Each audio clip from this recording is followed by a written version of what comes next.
أعوذ بالله من الشيطان الرجيم. بسم الله الرحمن الرحيم.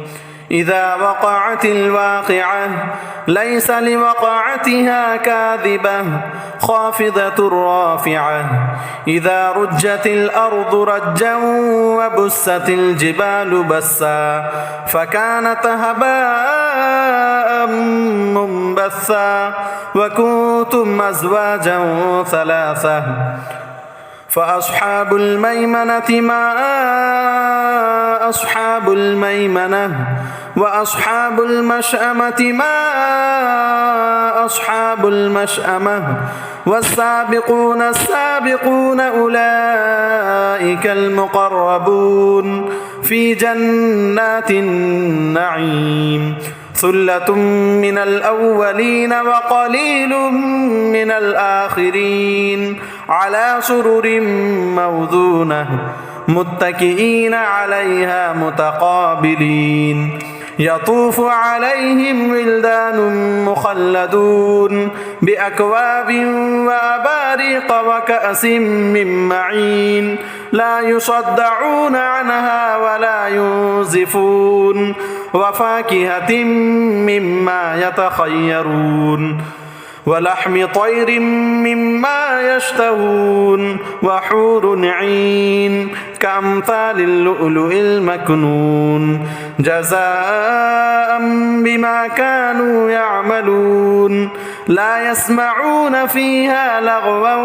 ولا تأثيما إلا قيلا سلاما سلاما وأصحاب اليمين ما أصحاب اليمين في صدر مخضود وطلح منضود وظل ممدود وماء مسكوب وفاكهة كثيرة لا مقطوعة ولا ممنوعة وفرش مرفوعة إنا أنشأناهن إنشاء فجعلناهن أبكارا عربا أترابا لأصحاب اليمين ثلة من الأولين وثلة من الآخرين وأصحاب الشمال ما أصحاب الشمال في سموم وحميم وظل من يحموم لا بارد ولا كريم إنهم كانوا قبل ذلك مترفين وكانوا يصرون على الحنث العظيم وكانوا يقولون أإذا متنا وكنا ترابا وعظاما أإنا لمبعوثون أو آباؤنا الأولون قل إن الأولين والآخرين لمجموعون إلى ميقات يوم معلوم ثم إنكم أيها الضالون المكذبون لآكلون من شجر من زقوم فمالئون منها البطون فشاربون عليه من الحميم فشاربون شرب الهين هذا نزلهم يوم الدين نحن خلقناكم فلولا تصدقون أفرأيتم ما تمنون أنتم تخلقونه أم نحن الخالقون نحن قدرنا بينكم الموت وما نحن بمسبوقين على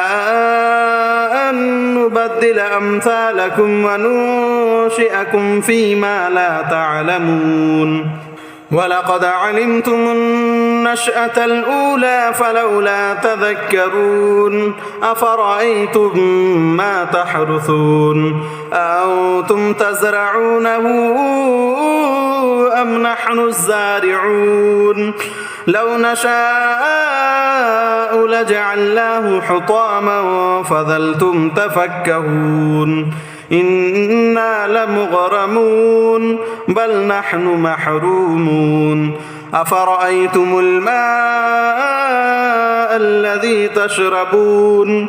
أأنتم أنزلتموه من المزن أم نحن المنزلون لو نشاء جعلناه أجاجا فلولا تشكرون أفرأيتم النار التي تورون أأنتم أنشأتم شجرتها أم نحن المنشئون نحن جعلناها تذكرة ومتاعا للمقوين فسبح باسم ربك العظيم فلا أقسم بمواقع النجوم وإنه لقسم لو تعلمون عظيم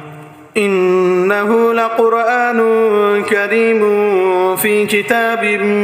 مكنون لا يمسه إلا المطهرون تنزيل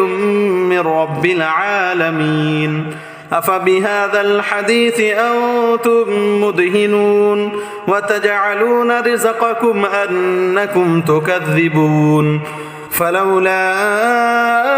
إذا بلغت الحلقوم وأنتم حينئذ تنظرون ونحن أقرب إليه منكم ولكن لا تبصرون فلولا إن كنتم غير مدينين ترجعونها إن كنتم صادقين فأما إن كان من المقربين فروح وريحان وجنة نعيم وأما إن كان من أصحاب اليمين فسلام لك من أصحاب اليمين وأما إن كان من المكذبين الضالين فنزل من حميم وتصلية جحيم إن هذا لهو حق اليقين فسبح باسم ربك العظيم